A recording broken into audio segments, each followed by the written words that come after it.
This is the Lone Crater YouTube. We hope this video helps. In this video, I will explain how to use the Morning Star in Elden Ring. This versatile flail weapon is excellent for early game, offering both strike and pierce damage. Its unique passive effect causes blood loss buildup on enemies, making it effective against many foes. Focus on its basic light and heavy attacks to understand its rhythm and reach. It's a solid choice for new Tarnished. The Morning Star comes equipped with the Wild Strikes weapon skill.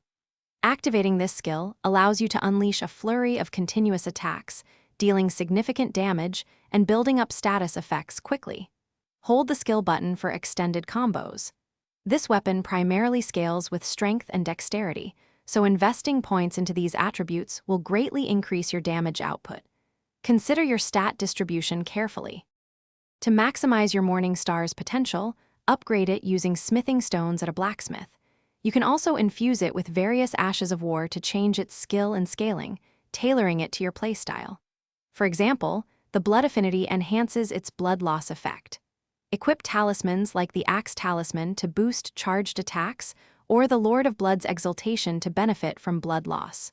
These enhancements are crucial. For a strong Morning Star build, prioritize strength and vigor to ensure both damage and survivability.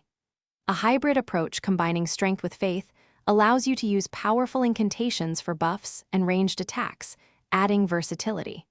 This weapon shines in builds that capitalize on its inherent blood loss.